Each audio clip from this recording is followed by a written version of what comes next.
Once upon a time, nestled between rolling hills and a whispering forest, lived a curious girl named Lily. Everyone called her Red Riding Hood because of the vibrant red cloak her grandmother had lovingly knitted for her. One sunny morning, Lily's mother called her into the kitchen. "Lily, dear," she said, "Grandma isn't feeling well. I've made a basket of goodies for her, fresh bread, honey, and juicy berries. Would you be a sweetheart and deliver them?" Lily's eyes sparkled. She loved visiting her grandmother. "Of course, Mama," she chirped, taking the basket. But before she skipped out the door, her mother knelt down, a worried crease on her brow. "Remember, darling," she said, "stay on the forest path, and whatever you do, don't talk to strangers." "Promise, Mama." Lily hugged her tightly. With the basket in hand and her red cloak swirling around her, she set off on the winding path. Sunlight dappled through the leaves, painting the forest floor in a magical dance of light and shadow. Birds chirped a happy tune, and a gentle breeze rustled through the leaves. Lily couldn't help but sing along, her red hood a cheerful beacon against the green. Unbeknownst to Lily, a sneaky fox named Ferris was watching her. He had a mischievous glint in his eyes and a rumbling tummy. He knew exactly what he wanted for lunch, a basket full of goodies and a gullible little girl. Ferris was no ordinary fox. He was quick and clever. He raced ahead of Lily, taking a shortcut through the dense woods. He reached Grandma's cozy cottage before Lily even came close. Now, Grandma wasn't feeling well, but she was sharp as a tack. When a knock came at the door, she peered through the window. It looked like Lily, but something seemed off. "Who's there?" she called out. "It's me, Grandma, Lily," boomed a voice that sounded suspiciously deep. Grandma squinted. My, she thought. Lily's voice has gotten awfully low. She fumbled for her glasses, but they were on the nightstand. Deciding to be cautious, she called back, "The door is unlocked, dear. Come on in." The cunning Ferris slipped inside, his bushy tail twitching with excitement. He gulped down a glass of water to make his voice sound higher and sweeter. "Grandma," he chirped, "I brought you some goodies." Grandma, still without her glasses, became suspicious. "Goodness, child," she said. "Your voice sounds strange. And why are you wearing such a big bushy hat?" Ferris panicked. He'd forgotten about the hat.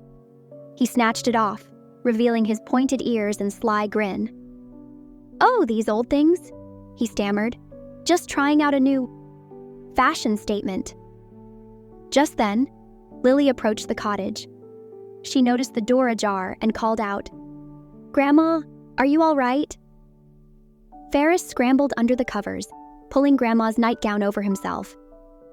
"Come in, my dear," he croaked in a voice that sounded raspy and unfamiliar. Lily pushed open the door, surprised to see the room dimly lit. "Grandma, what big ears you have," she exclaimed. "The better to hear you with, my dear," Ferris rasped, trying to sound sweet. Lily frowned. "And what big eyes you have," she continued, her voice laced with suspicion.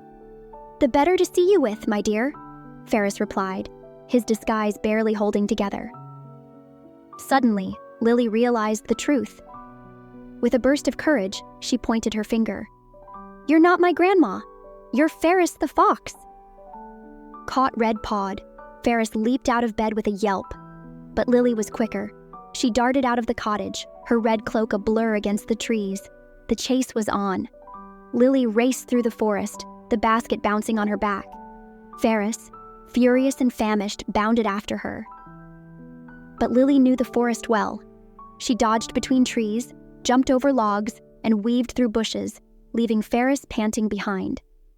Finally, she reached a clearing where a group of woodcutters were chopping wood. "Help! A fox is after me!" she cried, her voice ringing through the trees. The woodcutters, strong and kind, dropped their axes and rushed to her aid. Seeing the chase, they surrounded Ferris, their axes glinting in the sun. The sneaky fox, cornered and outnumbered, slunk away. Lily, catching her breath, thanked the woodcutters profusely. They smiled warmly, and assured her she was safe. Together, they walked back to her grandmother's cottage. Bursting through the door, Lily was relieved to find the real grandma peeking out from the pantry, a flustered but grateful look on her face. They embraced tightly, both shaken but unharmed. News of Lily's bravery spread like wildfire through the village. Everyone celebrated the clever girl who outsmarted the sneaky fox.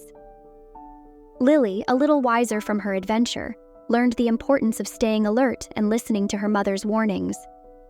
From that day on, whenever Lily ventured into the woods, the woodcutters would keep an eye out for her, ensuring her safety.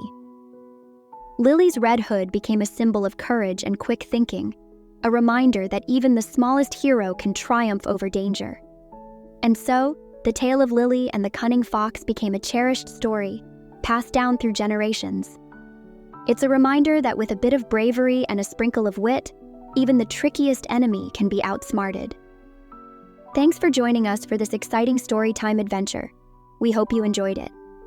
Don't forget to give this video a thumbs up and subscribe our channel Story Safari for more fun fairy tales and giggles. We'll see you next time.